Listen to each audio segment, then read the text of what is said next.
Welcome to the Valiant podcast. Today we are going to be flipping a coin to determine whether we will go through 1 Samuel 15 or 1 Samuel 17. 15 being about King Saul, popular chapter about him. 17 being about David in his battle with Goliath. So we're leaving it up to the will of God. Upon No, that doesn't count. That doesn't count. no, that wasn't a flip. That was an accident. Anyway, that's the plan. What do you think, Jonathan? Yeah, comment down below, heads or tails, to guess what it is.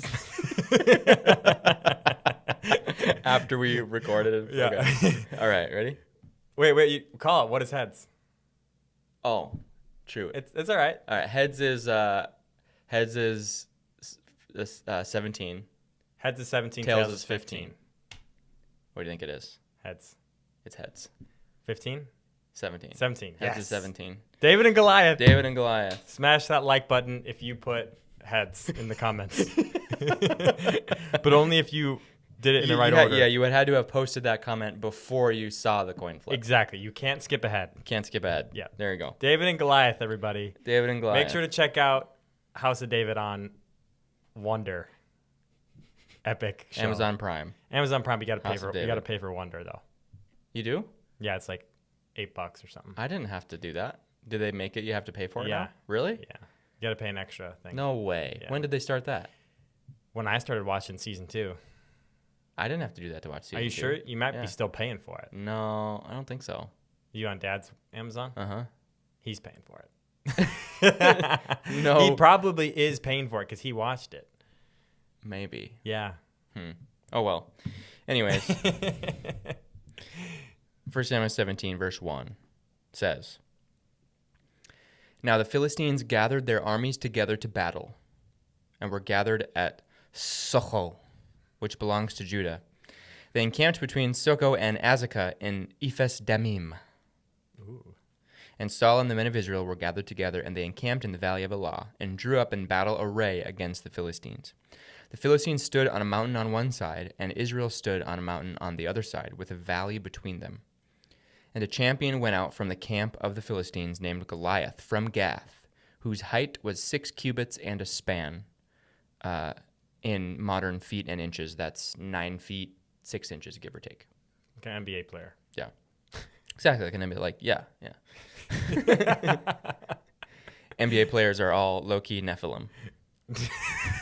No. I was joking. This guy's like 2 feet taller than the NBA player. More than 2 feet taller. Yeah. Anyways, 3 feet taller. He had a bronze helmet on his head, and he was armed with a coat of mail. And the weight of the coat was 5,000 shekels of bronze. I don't know exactly how heavy that is, but very heavy. And he had a bronze armor on his legs and a bronze javelin between his shoulders. Now the staff of his spear was like a weaver's beam. That's like a 3-inch, 3.5 to 4 inch. That's how thick his spear was. Boom. Epic. Then he stood and cried out to the armies of Israel and said to them, Why have you come out to line up for battle? Am I not a Philistine, and you the servants of Saul? Choose a man for yourselves. Should we have a Goliath voice? Yeah. Should we do it? Should we? Do you want to be Goliath? Should we like alternate? Yeah. Yeah. Yeah. Do You you have to turn the computer towards me. Do you want to be Goliath or do you want to I be feel David? like you'd have probably a better Goliath voice. Okay. All right. You can be. Do you want me to be a narrator? Or you Goliath? Or who does he talk? No one else talks besides Goliath. Well, Goliath and then David talks later. But maybe we just do Goliath and narrator. Yeah. You want to be narrator? Yeah, and I'll be narrator. Goliath? You be Goliath. Okay. So, staff of Can his you spear. turn the computer a little bit? Turn the computer. Yeah. Yeah. Yep. So Okay. then, okay. So we got to. So I'll just read from the top of 8. Okay. Then he stood and cried out to the armies of Israel and said to them, Why have you? That did not come out. No, right. just go deep. Just like. Why have you come out to line up for battle? Am I not a Philistine, and you the servants of Saul? Choose a man for yourselves, and let him come down to me. If he is able to fight with me and kill me, then we will be your servants. But if I prevail against him and kill him, then you shall be our servants and serve us. And the Philistine said, I defy the armies of Israel this day. Give me a man that we may fight together. When Saul and all Israel heard these words of the Philistine, they were dismayed and greatly afraid. Now, David was the son of the Ephratite of Bethlehem, Judah, whose name was Jesse, and who had 8 sons. And the man was old, advanced in years in the days of Saul. The 3 oldest sons of Jesse had gone to follow Saul to the battle. The names of his 3 sons who went to battle were Eliab, the firstborn, next to him Abinadab, and the third Shammah. David was the youngest, and the 3 oldest followed Saul. But David occasionally went and returned from Saul to feed his father's sheep at Bethlehem.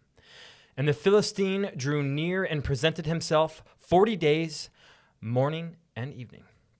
Then Jesse said to his son David, you can be Jesse. I'm going to be Jesse? Yeah. Take now for your brothers an ephah of this dried grain and these 10 loaves, and run to your brothers at the camp, and carry these 10 cheeses to the captain of their 1,000, and see how your brothers fare, and bring back news of them. Jesse sounds weak. Now Saul and they and all the men of Israel were in the valley of Elah, fighting with the Philistines. So David rose early in the morning, left the sheep with the keeper, and took the things and went as Jesse had commanded him. And he came to camp as the army was going out to fight and shouting for the battle. For Israel and the Philistines had drawn up in battle array, army against army. And David left his supplies in the hand of the supply keeper, ran to the army, and came and greeted his brothers. Then, as he talked with them, there was the champion, the Philistine of Gath, Goliath by name, coming up from the armies of the Philistines. And he spoke according to the same words. So David heard them. And all the men of Israel, when they came, saw the man, fled from him, and were dreadfully afraid. So the men of Israel said, you be the men of Israel. All right. Have you seen this man who has come up? Surely he has come to defy Israel. And it shall be that the man who kills him, the king will enrich with great riches, will give him his daughter, and give his father's house exemption from taxes in Israel. Okay, you have to be all the voices. I'll be the narrator. Then David spoke to the men who stood by him, saying, What shall be done for the man who kills this Philistine and takes away the reproach from Israel? For who is this uncircumcised Philistine that he should defy the armies of the living God? And the people answered him in this manner, saying, So shall it be done for the man who kills him. You have to sound like an Israeli Like army guy. like a Hebrew. Yeah, like a kinda Hebrew kind of. Okay. You don't have to do the accent, but I'm saying you're not like a weakling. You're like Well, I was trying because they're the complaining ones. Yeah. So I was trying to be like kind of nasally Yeah. and like weak. But I sounding. feel like they'd sound older. I think they'd sound a little bit older. Oh, gotcha. Yeah. But Okay. still weak. You can still, we'll go for it. It's you. You get it. Oh, wait. Yeah. Now, you didn't finish your sentence. No, I did. Oh. Now, Eliab, his oldest brother, heard when he spoke to the men. And Eliab's anger was aroused against David. And he said, Why did you come down here? And with whom have you left those few sheep in the wilderness? I know your pride and the insolence of your heart, for you have come down here to see the battle.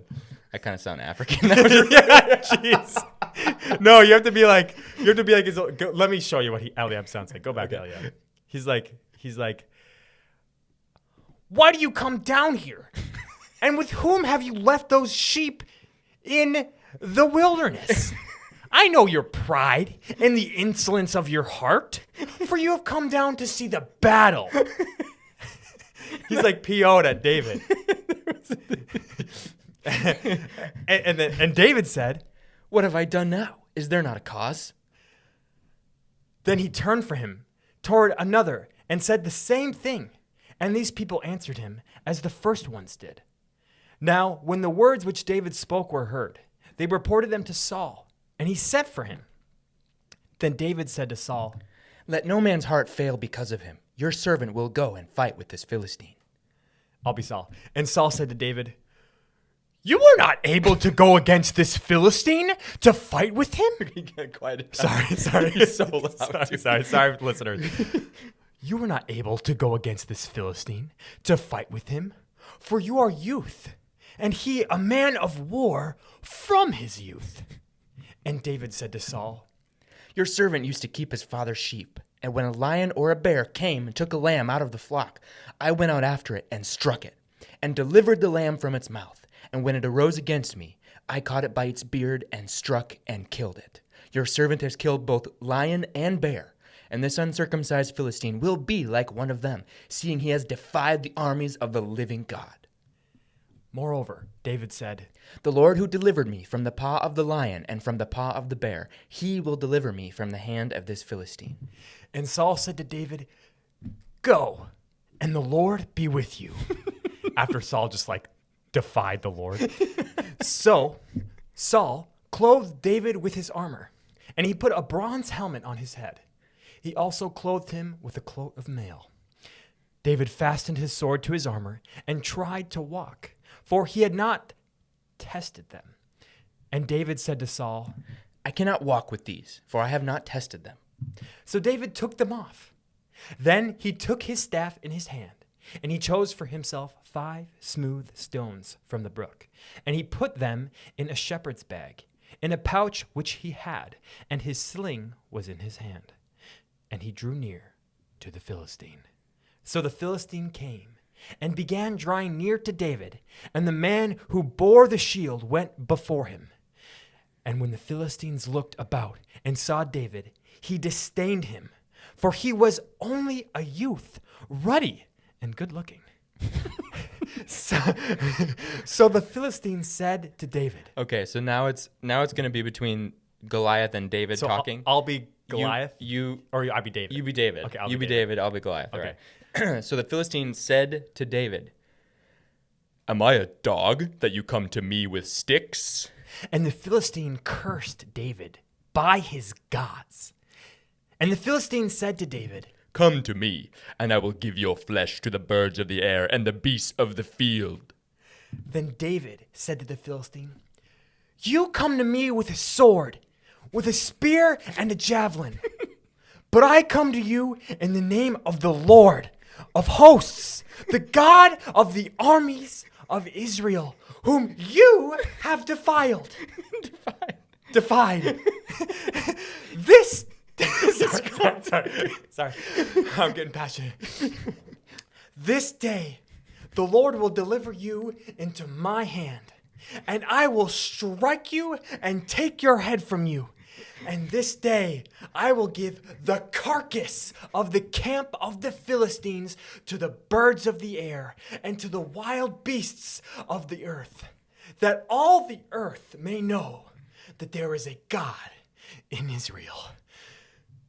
Then all this assembly shall know that the Lord does not save with the sword and the spear, for the battle is the Lord's, and he will give you into our hands.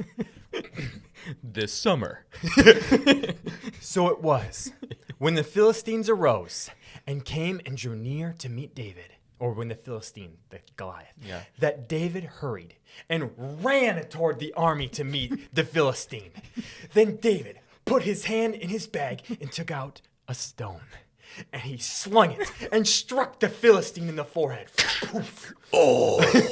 So that the stone sank into his forehead.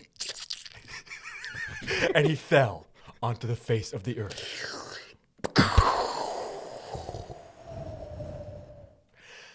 So, David prevailed over the Philistine with a sling and a stone, and struck the Philistine and killed him. But there was no sword in the hand of David.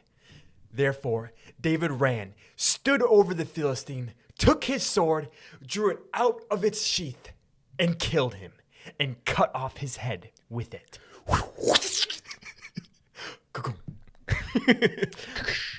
That was the head glide. And when the Philistines saw that their champion was dead, they fled. Now the men of Israel and Judah arose and shouted and pursued the Philistines as far as the entrance of the valley and to the gates of Ekron. And the wounded of the Philistines fell along the road to Sharim,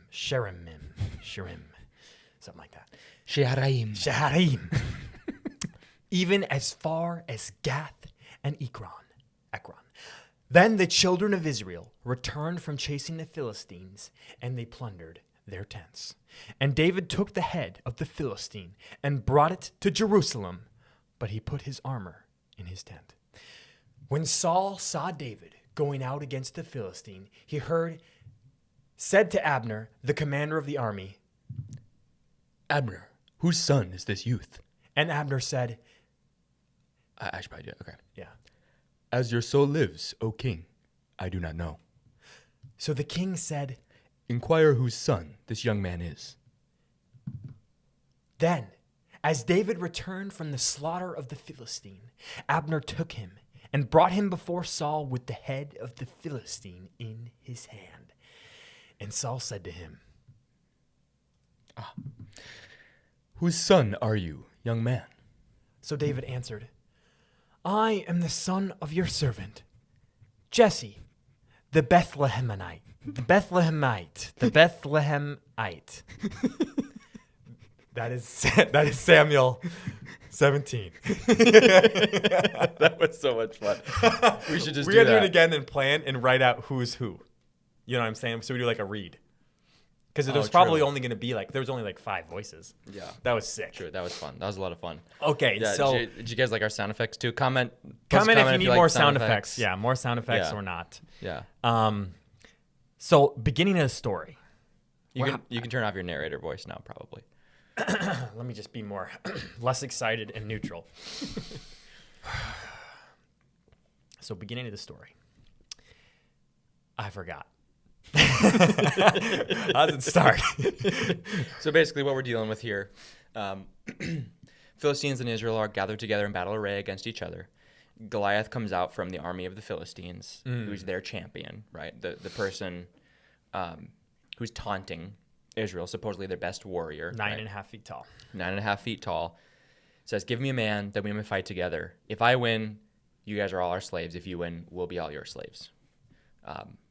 And the Israelites are afraid. They flee. David is told by his father Jesse to go bring food to his brothers at the camp.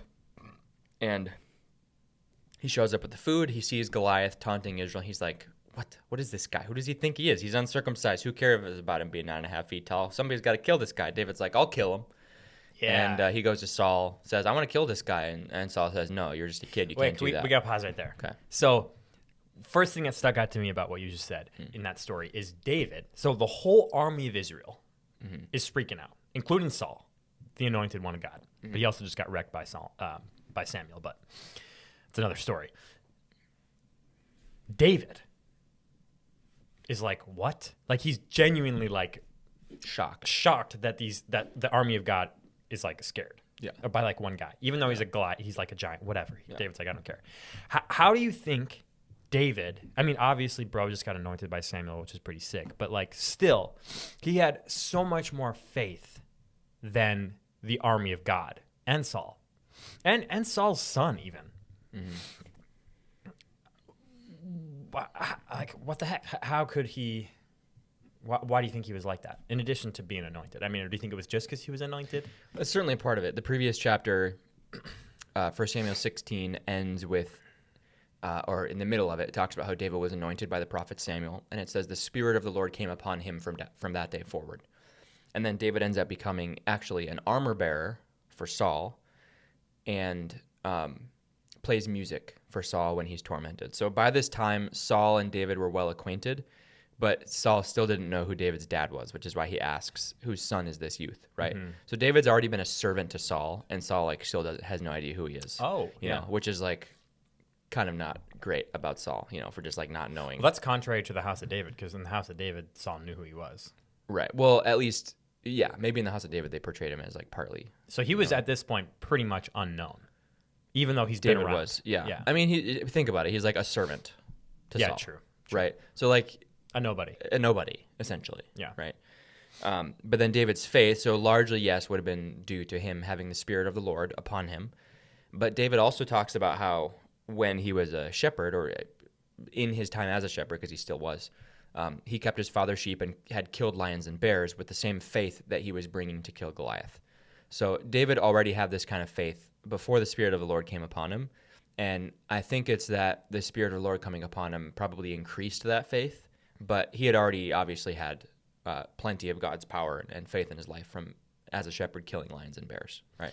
Yeah. I have a question about that. Yeah. So the Bible says we're all given a measure of faith. And so it seems like David killing a bear, killing a lion, getting anointed by Samuel, all that lead up to facing a 9.5-foot person and being like, what?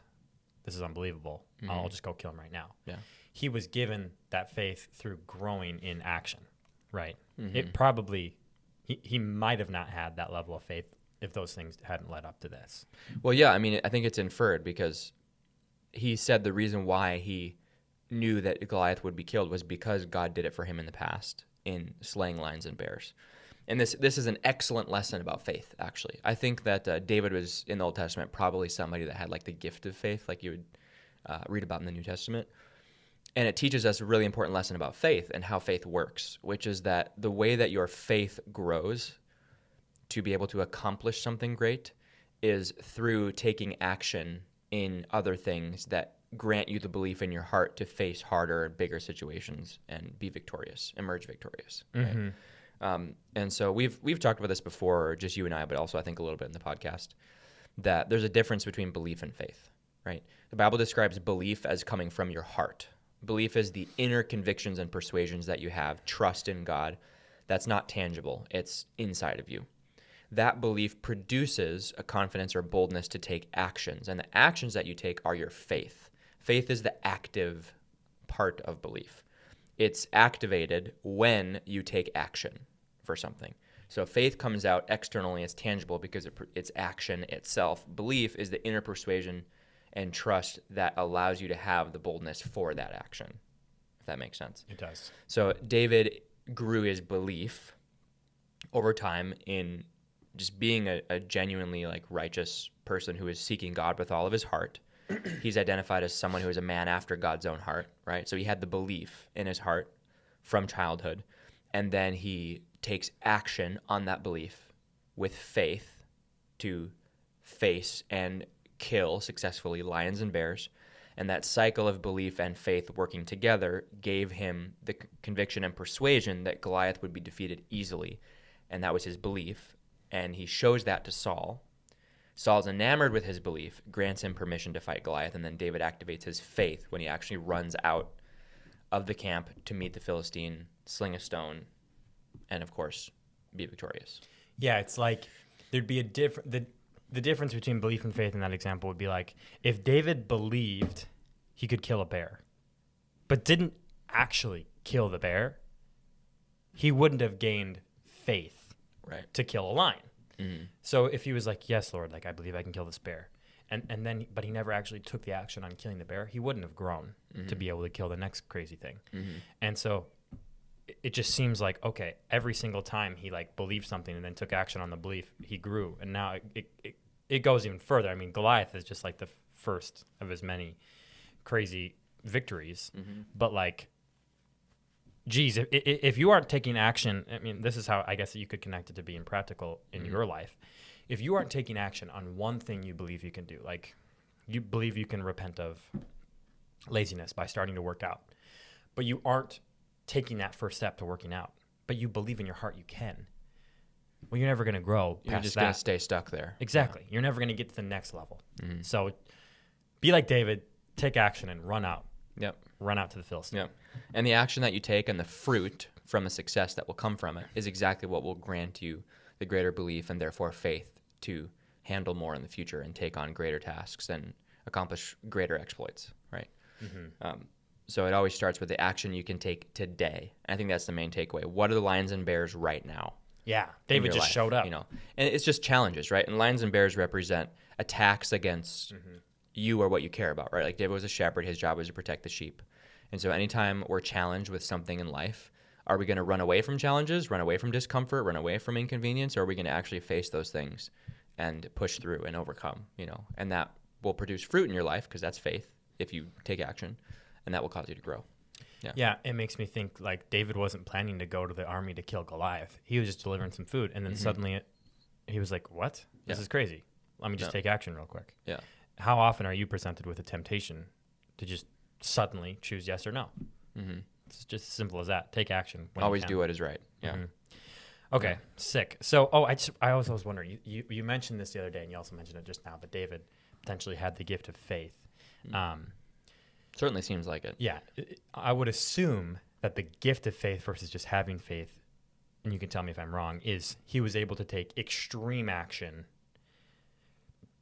like extreme level. He had like a really high level of faith to do something kind of crazy because he knew in his heart that he was going to succeed. So like he was anointed, which sure as heck would make you feel pretty confident, but it still is like, well, going against like a 9.5-foot dude with just a sling is like, that requires a crazy level of faith. And he ran out against him without holding back. Do you think that's an example of why you say gift of faith? Yeah, because it's so far beyond what would be considered normal, you know.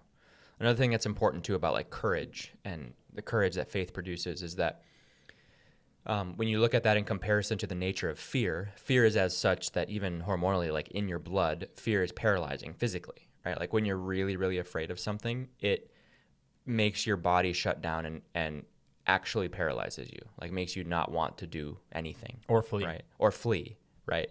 So it's the fight or flight response, right? But fear by nature is paralyzing. And when you have faith, that doesn't mean you feel no fear. It just means that your belief is so strong that it completely surmounts that fear, and you'll take action regardless of what you feel. So you might feel nervous, you might feel a little bit of discomfort in your body, but you don't care because you know the truth. And so for David, assuming he felt something negative, some fear, which I would imagine he would have because the enemy tries to resist us, right? He would have had the ability to ignore what he felt in his body and then run towards the enemy instead of run away from it, which requires a lot of self-control, discipline over your own body, discipline over yourself, and faith does that. You know, it gives you power beyond your own ability physically to do something that you normally wouldn't be able to do on your own. Which, I mean, we already said it, but you have to grow into that. Yeah. So, you know, if you want, I mean, David probably killing a bear with a club, I don't think a lot of people will do that. So like to get to that level alone is pretty massive. So to think, you know, oh, like I can be like David and go kill Goliath, like, you know, take some steps to grow into that right now, you know, rather than just thinking. I don't know. The reason I guess I'm hitting this home is I grew up thinking, if I just think I can walk on water, I can walk on water, like not John the Baptist, but Peter. But then, of course, you know, you don't walk on the water. But it's like, well, you're not doing anything in your life that is even remotely near the level of walking on water. So why would you expect to walk on water? Right. So I think that's just a common, I don't know, thing that's incorrectly known. Yeah. Not taught. Yeah. So what after David hears about Goliath, he goes to Saul. Do you think there's any significance about Saul, like trying to get him armored up and a sword and stuff? That part's always like so silly, imagining David with like a bunch of armor. Yeah. And then he just takes it off. Yeah. Yeah, I think it represents, you know, in the typical human mindset, when we're going to face a challenge, we are recommended always to face it with the means and resources available to us in normal circumstances, and thinking that battles are won with human ability. And that's, I think, one of the reasons exactly why David says to the Philistine and to the camp and army of both Israel and the Philistines that the Lord does not save with sword or spear, right? So his point was like two things. Number one, he was not comfortable in the armor to begin with, right? Which has kind of a point of his own. And number two, he didn't want to win a battle and have people think, well, you know, he won because he had a good sword, or he won because his armor was good enough, right? He wanted it to be evident that he won purely because of God and God's power and faith in God. Granted, he was probably like goaded with a sling. Yeah. Too. But that was still not a weapon.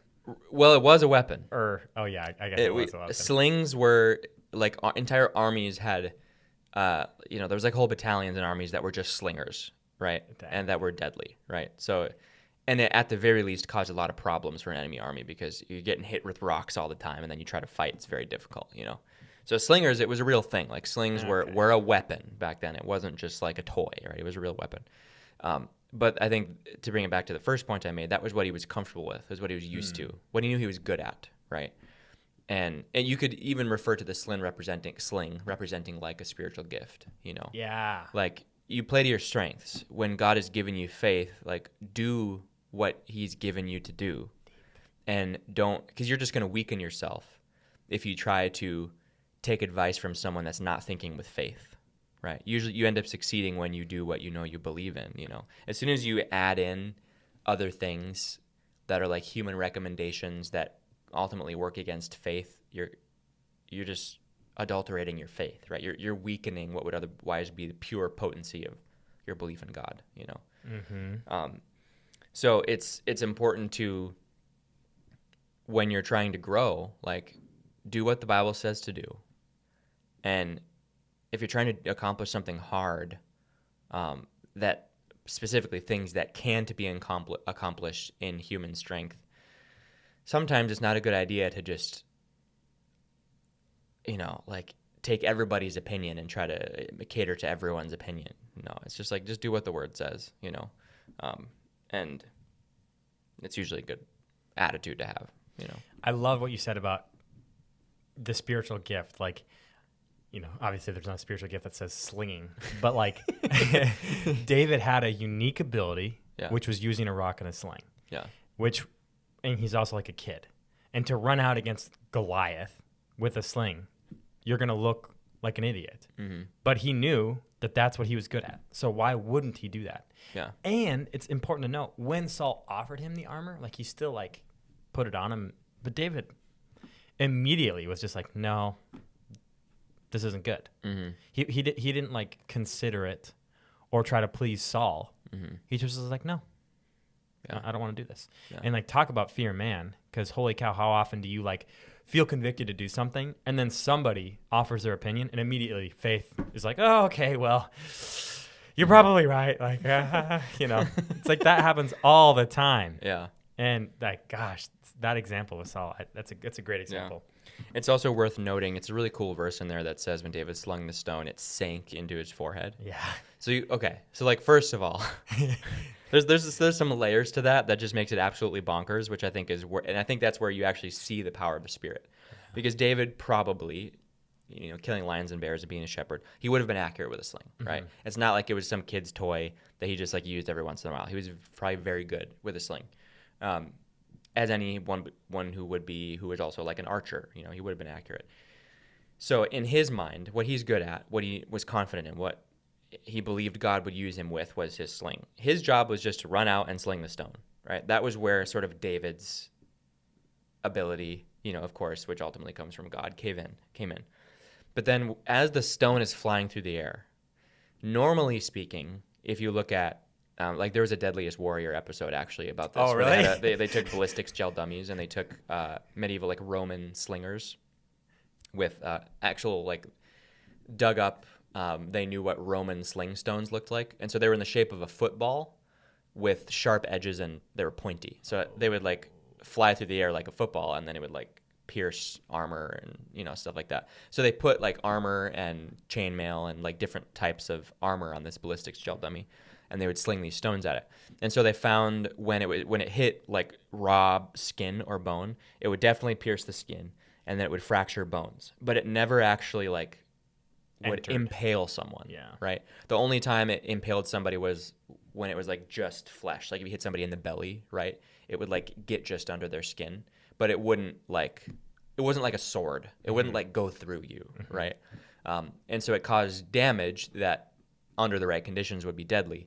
But for a stone, normally what a stone would do if it hit somebody in the forehead was it would cause some fracturing, and they mentioned like medically would make you potentially get dizzy or fall unconscious, but it wouldn't be enough to like kill you, right? So for the stone to sink into a forehead, which means it has to go all the way through the bone into like the dude's brain, right? Means the kind of velocity behind that thing would have been completely like not normal. And right? Goliath's forehead. Yeah. Exactly. This is Nephilim bones, right? Yeah. And he probably had a helmet on too, you know? So he had to be super accurate to get in between the eyes and sink into his forehead. It's just like, it's just crazy. Miracle, yeah. Right? And so that tells you that God provided literally the power and velocity behind that stone to kill Goliath with a sling and a stone, but David did his job to take the action, right? So it's kind of like you might think what you have the ability to do on your own might not be enough. Hence, it could be as simple as praying, because that's an act of faith, right? You might pray for something, and that might be the only action you can take. And you might think, well, like, I don't know if this is going to do much. But if you believe that God's power is enough and you take the action, God is the one that brings the velocity, if you will. He brings the potency to the action with faith, of course, to accomplish the result, the intended result, you know. So in David's case, it was God made the stone and the sling so powerful that it sank into a Nephilim's forehead, which is crazy. And for you, it might be that a prayer accomplishes something great that you might not have expected because you just took the action. And that point makes you realize that even though you're good at something, God brings the reward. Yes. So like the result, yeah, the fruit. Yeah. He makes the seed grow. Yeah. So it's like, do what you're good at, what you're comfortable with, your unique ability, and then give the glory to God, because He's the one that brings the reward. Yeah. I really wanted, my favorite part of that whole chapter is David's speech. So good. Can we go to it? Yeah, we can go to Because it. low key, reading it with the voice, I couldn't remember it as hard, but it's so sick. Whenever I read it in the actual Bible, I like get a little teary eyed because, dude, the faith was like dripping off this guy's speech. You could feel it, like it travels through time. Remember when we were talking about last week, the authority? David's authority in his speech is still in these words. Yeah. It's so awesome. So he says, "You come to me with a sword." Or no, you read it. Okay. You come to me with a sword, with a spear, with a javelin. Well, pause. That's like an analogy to like common, like what would be a common common sword weapons. But I mean, besides it actually being a weapon, what would be like a modern example of that? Like a weapon, you know, like anything. Yeah. I mean, you come to me with money. Yeah. Right? Power. Influence. Yeah. Just whatever it is, sword, spear, and javelin. Human ability. Yeah. But I come to you in the name of the Lord of hosts. So it's great that he doesn't even mention his sling. Yeah. Right? Yeah. He's not like, I come to you with a sling and I'm really good at it. I'm going to hit you right between your eyes. He doesn't give the credit to his ability with a sling. Yeah. He doesn't think he's going to win because he's good with a sling. So true. He knows he's going to win because God is the one who's fighting the battle, right? So epic. And you've defied the God of Israel. So this day the Lord will deliver you into my hand. Oh, dude. The faith. He's okay. So like what's so crazy about this is that, like Jesus said, when you speak, when you pray, believe that you receive and you shall have. Right?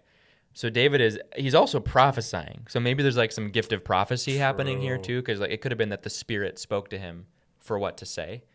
Because this was a speech that impacted everybody, right? This wasn't just Goliath. So he prophesies what's going to happen before it happens, and that's what indicated his faith, right? He heard and knew what was going to happen before he took any action. And that's the belief part, Yeah. right? Which then drove the faith. Anytime you know the results of an action before you take that action, that's what produces the great action, right? And so when you know what's going to happen, you have no reason to doubt. It's like if you knew you were going to win the lottery, you would buy the lottery ticket. Yeah. David knew He knew he was going to Goliath was going to die. Yeah. So who cares? Yeah. That's so sick. Yeah, super sick. So then, he says, I'm going to strike you. I'm going to take your head off of your body. And I'm going to give the carcasses of the camp of the Philistines to the birds of the air and the wild beasts of the earth. And all the earth will know that there is a God in Israel. He continues. Yeah. So what's important about this part of the speech, too, is it lets you know his motive, right? Oh, true. His motive was not fame and fortune. He wasn't doing this so that he could get the reward from Saul, right? Because the camp of Israel said, whoever kills this guy, Saul said he's going to give your father's house exemption from taxes in Israel, and you're going to have the daughter's hand in marriage. And then David says, wait, what's going to be done for the man who does this, right? Yeah, so it's sort of like, it shows his kind of human side too. He's like, really? They're going to give the guy the exemption from taxes in Israel? They're going to be Saul's daughter? He's just like, well, that's really what they're going to do. So it's interesting that he inquires about it, But then when he gives the speech, he lets us all know that the reason why he's doing this is for two things. Number one is he wants all the earth to know that there is a God in Israel. His other motive is actually what he says to Saul, which is...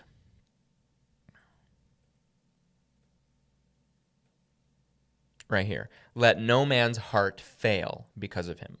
Wow. So his motive is the glory of God and actually to edify others. Yeah. Right? He's like, I don't want anybody to be afraid because of this doofus, this uncircumcised Philistine, right? Like, it's stupid that people be afraid of him. And he's like, I don't want my fellow Israelites to be in fear, right? So that's the first motive. He wanted to help other people, and then it was to glorify God. Hence, he wants all the earth to know there is a God in Israel, right? So those are his two motives. And that's ultimately what is going to drive faith, really, for any of us, right? Like, if you're going to do something that's challenging or hard and your only motive is selfish gain, well, of course you would have no motivation because it's just a selfish motive. But if your motive is, I'm willing to do whatever it takes for people to be edified and God to be glorified, then you're unstoppable. Because there's like nothing you're unwilling to do. And for the fact that David also, this is another layer to it that a lot of people don't think about, the agreement was, because Goliath said it, if I win, you guys are all our slaves. But if you win, we'll be all your slaves. So David not only has his own life on the line, but the people think, because a lot of people probably didn't believe David was going to win. They're like, if David loses, we're all the slaves of the Philistines. So this one kid is risking all of Israel, not just his own life. So to have that kind of weight on your shoulders and not give up and not care, and just know that you're going to win, is crazy. Like, it's crazy, So but what makes you unstoppable, and what gives you the faith, actually, is love for God and love for others. And that's why Galatians 5 says faith works through love. So if you have love for people and love for God, that drives faith. If you don't have that, you're not going to be able to have that kind of faith. Yeah, one thing I wanted to say was, you said, if your motivation is like fame and physical stuff, you're not going to be super motivated. But I'd argue people are motivated by that, but they're empty. Yeah. It doesn't actually give you anything of substance. And so, like, if David was motivated by that, I mean, shoot, he might have not succeeded, but like, even if he was, it eventually would have just led to corruption because he'd be doing it for himself. Right. But when you completely remove yourself from the equation, you can just pretty much do anything that God commands you to do. Yeah. And so that's just, that's just brilliant. Yeah, it just tells you that if you want to be a person of great faith, you can't have selfish motives. You can't be thinking for your own gain, your own pleasure, your own praise, whether in this life or the life to come. Your motive can't be personal gain. It has to be the glory of God. Otherwise, you have no foundation to have great faith. It'll only get you so far. The heart of man is never satisfied, so you're just constantly going to be reaching. And plus, since faith is a gift, God wouldn't give you that kind of faith anyway if you were going to use it for harm. True. So it's like you're already disqualifying yourself if you're a selfish person. Well, I guess that's why the belief comes first. Yeah. Because you wouldn't have the belief if you were a selfish person. Thus, there would be no action. Yeah. Because if you were selfish, it'd be sin. So you wouldn't. Sin makes the belief not powerful. Your aura goes down, so you don't take action on anything. You don't believe anything true. Okay, so after he, he has one more thing in his speech. Yeah. Then all this assembly shall know that the Lord does not save with sword or spear, for the battle is the Lord's, and he will give you into our hands. So he mentions he wants everybody to know that there is a God, to bring glory to God, and he wants people to know how God saves, which is not with sword or spear. And what's interesting about this, and you don't see this typically in like movies or other depictions of this, but the Bible says about the Philistines and their relationship to Israel, because the Philistines pretty much, kind of controlled Israel by this time. It says Saul and Jonathan were the only ones that had a sword. The rest of the army had farming tools because the Philistines restricted blacksmiths in Israel. Wow. And so they weren't allowed to have this current army? This army. Oh my gosh. So when David is saying, there's a layer, a depth to this. When David is saying the Lord doesn't save with sword and spear, he's demonstrating that it doesn't matter that you guys don't have good weapons. I have a sling and a stick, right? And he's saying it's not going to matter because God doesn't need our human weapons. He just needs faith. He needs us to believe him, wants us to believe him, right? And so David was proving a point, not only to the Philistines, but also to Israel, that it doesn't matter that you guys don't have the right kind of weapons, whether it's a pruning hook or an ox goad or a plow, or a hoe or a whatever, a scythe, right? It doesn't matter. You just believe God did it with my sling and my stick, and he can do it with you. Wow. So that's, the emphasis there. Man, what a just absolute baller. David's aura was probably dripping. He was dripping aura. Yeah, and this only fed his aura. Mm-hmm. So after this, he kills Goliath by chopping off his head with his sword. Yep, so he runs. David runs hurried. towards him, so it's epic. also cool that the Philistine, it says, arose and came and drew near to meet David. So Goliath was sitting down at this point. That was part of the taunt. It was like, I'm not even going to stand up for this guy, And then David runs toward the Philistine, slung and struck the Philistine in his forehead. So literally the way it happens, Goliath just stands up, and then by the time he has even a chance to think about how he's going to fight David, he already has a stone in his forehead. Because David hurried. Yeah, right? Goliath says he doesn't even do anything. He doesn't do anything. Yeah, he just that's the one thing I didn't like about how they did it in the House of David. Yeah. They tried to make it more like a battle, right? Like David gets spears thrown at him and he gets kind of hit by one and then he's unconscious, but he gets back up.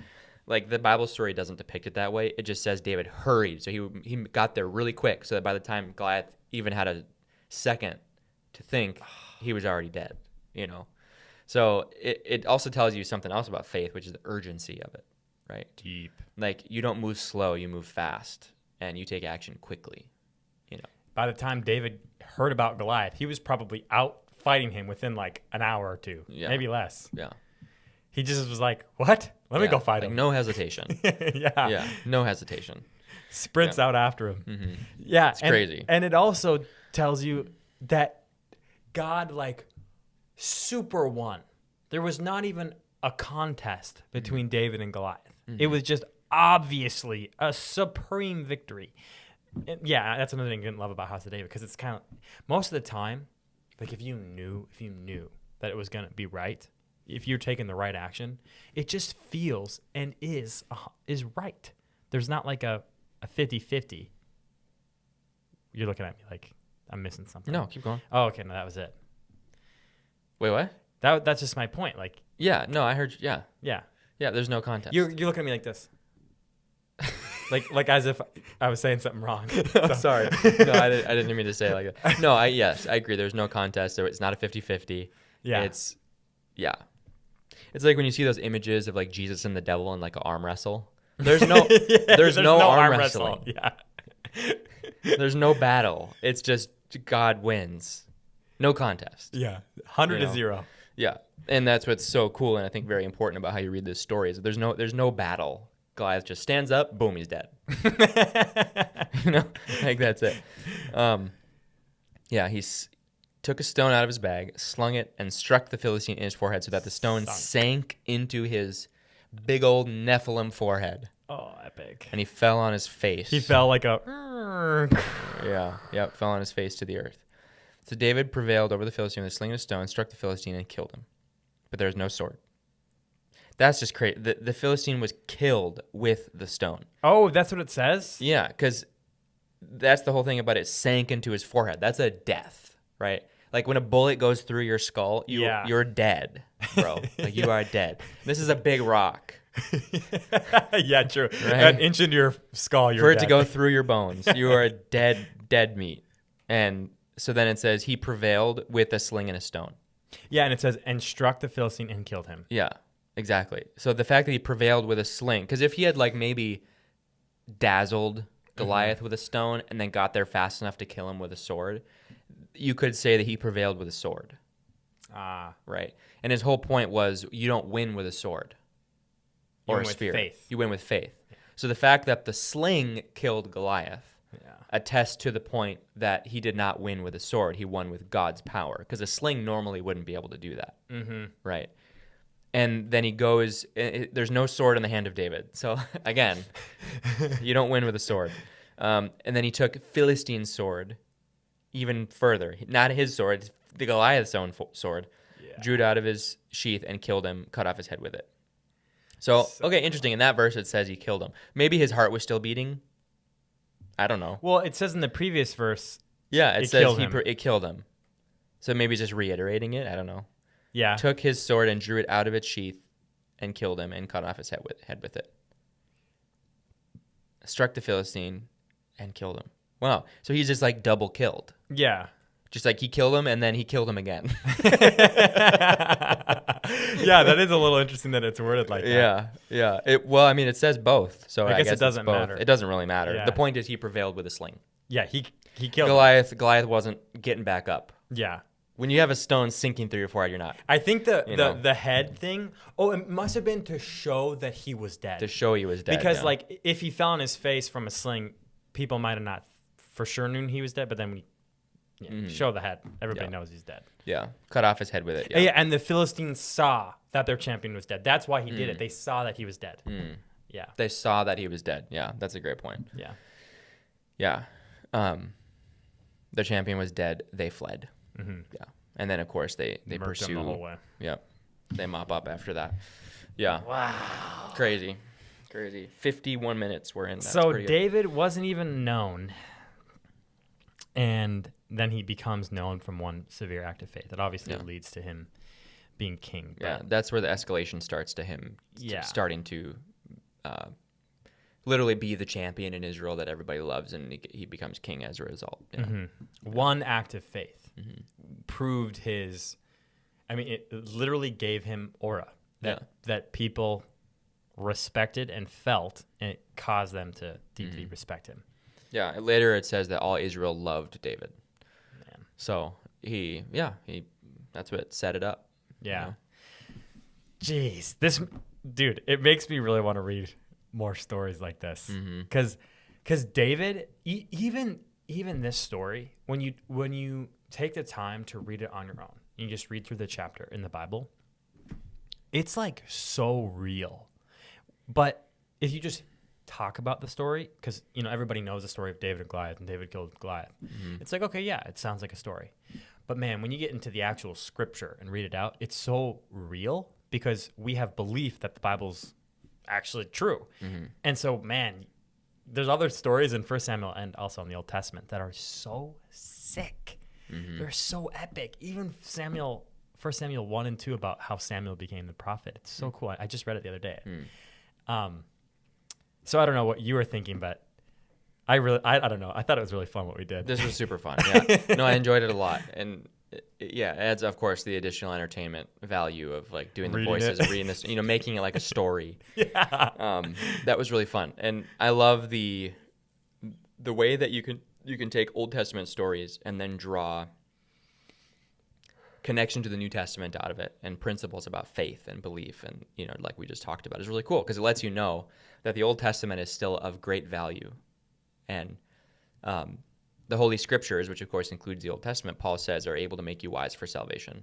So even stories like this are really important. I thought of a crack story we could do. What is it? David and Bathsheba. Oof, dude, it's like David's highlight and then low light. Yeah. Ooh, like his peak and then his lowest. The only like stain against his whole name. And that story, also a pretty known story, but known for I would say not the complete reason. Like, Jesus cheated on, or Jesus. Did I say Jesus? You said Jesus. I was like, what? No, David sleeps with Bathsheba. Oh, like classic lust story. Right. But it's like, bro, when you go into the actual scripture, there's so many things that lead up to that sin. And all of those things are directly applicable to like the common modern man. You just see it. It's crazy. Yeah, that's a good idea. We could do that next. So comment down below. Comment down below if you guys like that idea of the David and Bathsheba story. It's 2 Samuel 11 and 12. Last time we got one comment, our dad, because we gave him a really easy choice. 3 choices. Should we give him two choices or 3 choices? Maybe 2 choices. 2 choices. All right. Comment down below. David and Bathsheba. 2 Samuel 11 Bathsheba's and 12. pretty hard to spell. 2 Samuel 12. Is that what it is? 11 and 12. 11 and 12. 2 Samuel 11 and 12. Or what would be another good story? Should we go to Jesus? Or should we do another 2 Samuel option? 1 Samuel option? You could do. I mean, another Old Testament one would be good. Like you could do like Judges or Joshua. Ooh. Right? Yeah, Joshua Judges era. What's a good story from there? The Gibeonites deception. You don't know what I'm talking about? Tell me. They're supposed to slay all the Canaanites, the Israelites, Yeah. and the Gibeonites, who were a clan in Canaan, pretended to be from not Canaan. Yes. And deceived Joshua, and then Joshua had to keep his word to not kill them, and then it ended up creating an advantage later on for them to kill. Yeah, it's crazy. What's the modern application of that story? It has to do with the importance of keeping your word, even when you swear to your own hurt. Yeah. And that God rewards faithfulness to that. Yeah, basically. Yeah. All right. So comment down below, David and Bathsheba, 2 Samuel 11 and 12, or Judges with the... It could be anything in Judges or Joshua. Anything really. in Judges and Joshua. Yeah. This is more ancient time. Yeah. Okay. Cool. That was sick. Sounds good. Thanks for Along with that. listening. Goodbye.